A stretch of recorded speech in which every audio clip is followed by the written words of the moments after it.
বলে আমার সব প্রসাদিনী ছড়িয়ে ছিটিয়ে দিয়ে চিরুনি নিয়ে সোজা তোমার এখানে এসেছে। এই হতো ছাড়া এখনো বলছে আমার ওটা দিয়ে দে, মণিপুরি হাতি তাতেই চিরুনি ওটা বলছে তোমাকে এখনো দিয়ে দে, নইলে নইলে কি করবে তুমি শুনি? তোমার চোখ লাগাতে কেউ ভয় করে নাকি? দুদিন পরে তো আমার বাবা এ রাজ্যে রাজা হচ্ছে, তখন সবাইকে আমার হুকুম মেনে চলতে হবে। আরে ভাই, ওর বাবা তো তুমি। ইস, আমার ডেঙ্গিমের বাবা তোমার বলেই গেছে। জানো দাদু, এত বড় চুরিটা আমাকে শিকারের সাথে সাজিয়ে দিতে পারলো না। চুপ করো দুষ্ট ছেলে। বাবা আদর দিয়ে ওকে এত অধ্যত্ত বাড়িয়ে তুলেছে, তাহলে আপনারই সামনে বসে ঠাকুরজিকে অপমান করছে। যাও যাও, চিরুনিটা দাও, পিসিমার চিরুনিটা দাও, আর পিসিমার পায়ে ধরে প্রণাম করে নাও। মা, ওর বয়সই বা কত, এমন বয়স হবে কালে সব বুঝবে। বাবা ওদের সাথে কথা বলো না বাবু। কথা, ওরা দুজনে কিন্তু খুব ভালো দাদু। কিরকম বল? যেরকম তুমি আর আমি। সারাদিন যে ওরা কি সব বলা কওয়া করে। দাঁড়াও, বাবা আগে রাজা হোক, তারপর সবাইকে আমার হুকুম মেনে চলতে হবে, তখন আমি হবো এই রাজপুত্র। ভালো ভালো দাদু ভাই, তাই হলো দাদু ভাই। এখন হয়তো তোমার মাস্টার মশাই এসে পড়েছে, যাও ভালো করে লেখাপড়া শিখো। ঠিক আছে, যাচ্ছি দাদু। তবে তুমি কিন্তু এদের সাথে বেশি কথা বলবে না, এরা কিন্তু দুষ্ট। আর খুব ভালো, কে একটা কাজ বলা। মহারাজ, রাজেন্দ্র প্রসাদ আপনার মহারাজ। রাজেন্দ্র প্রসাদ, রতন আসছেনি, ওরা আজও একসঙ্গে শিকারে গিয়েছিল। যাও মাকে এখানে নিয়ে আসো। যাচ্ছি মহারাজ। বাবা, তুমি অন্তপুরে চলে যাও। ঠিক আছে বাবা, আমি যাচ্ছি। ভালো দেখা পুত্র রাথন আসেনি, তবে কি বাবা? সেনাপতিকে নিয়ে এসেছি মহারাজ। সেনাপতি কৌশল কহ বলে কোথায়? যুবরাজ রতন কুমার। হ্যাঁ, আনলে কেন বলো, বলো পুত্র রতন কুমার। যুবরাজ রতন কুমার।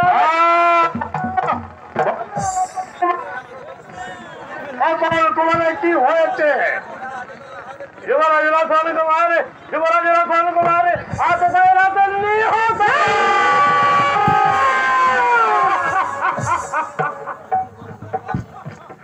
কি করলে ভগবান, কি করলে? কি হয়ে গেল ভগবান? বাবা, ধৈর্য হারালে চলবে না বাবা। বিপদে যে ধৈর্য হারাতে নেই।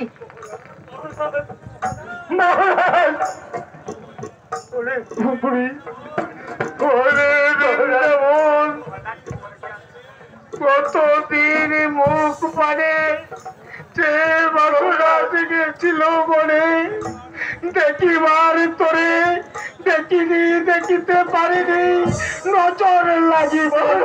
বাবা, গত গভীর রাতে চুপি চুপি ঢুকেছি শয়ন কক্ষে, দেখেছি তার মরে রতন মুর ঘুমাচ্ছে।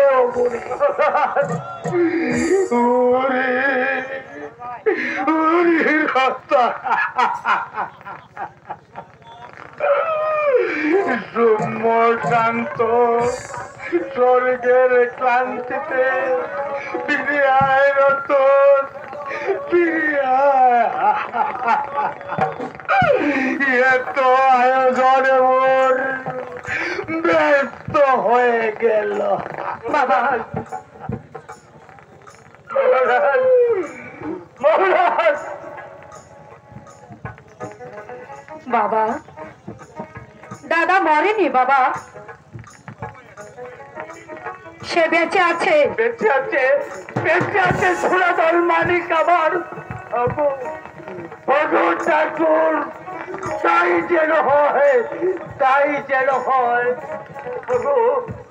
বিশ্ববিদাতা দিয়ে দাও, ফিরিয়ে দাও মোর কোকাকে, ফিরিয়ে দাও। না বাবা আমি বলছি তো বাবা, আমাদের বংশে এমন কোন পাপ নেই যে আমার দাদার অকাল মৃত্যু হতে পারে। বিন্দে কাকা, বলো মা। মন্ত্রী মহাশয়কে এখানে ডেকে পাঠাও। তাই করছি মা, আমি তাই করছি। ঘরে ঘরে এখানে কে আছিস? মন্ত্রীকে ডেকে দে, মন্ত্রীকে ডেকে দে। মহারাজ, হে মহারাজ,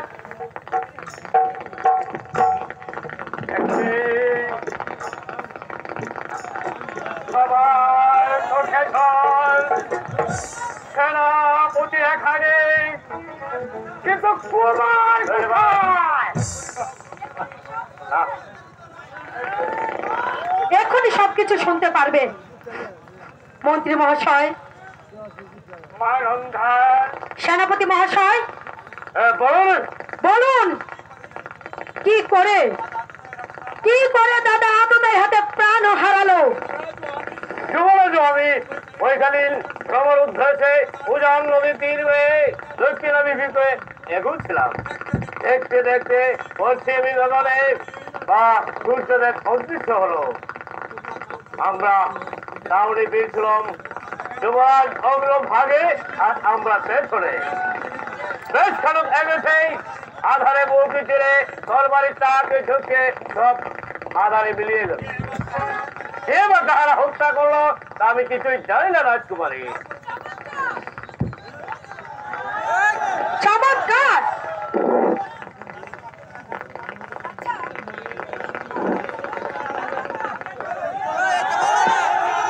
দাদা তো আপনাদের হাতে প্রাণ হারালো, কিন্তু কিন্তু তার দেহটা কোথায়?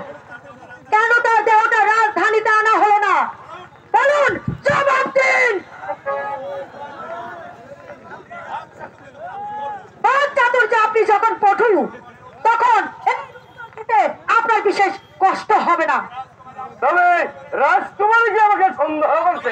নিশ্চয় সন্দেহ করছি, শুধু সন্দেহ হয় নাই, আমার দাদার মৃত্যুর জন্য আমি সেনাপতি মহাশয়কে দায়ী চাই।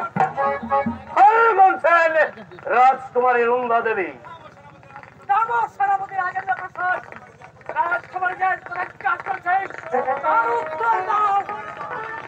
রাজকুমারী যখন আমাকে সন্দেহ করছে, তাহলে তাহলে এর উত্তর দেওয়া না দেওয়া একই উত্তর। বাবা তুমি দাদার জন্য ভেবো না বাবা, সে ফিরে আসবে। তুমি দরবারে চলো। ফিরে আসবে মোর টুকা, আবার এই জয়পুর আনন্দে মুখরিত হয়ে উঠবে। তবে কি আমার এই বিজয় মুকুট অপূর্ণ থাকবে মানন্দা? বাবা বলছি তো বাবা, তুমি দরবারে চলো। ভবতোষ মহারাজ, তাহলে আবার আমাকে রাজা সাজতে হবে। এসো ভবতোষ, আরেকবার রাজা মন্ত্রীর অভিনয় করি। কিন্তু ভবতোষ মহারাজ, এই মুকুটটার বোঝা আমি যে আর সইতে পারছি না। যার বোঝা সে যে রয়েছে বল করে, আমি পারব না। আমি পারব না। জানি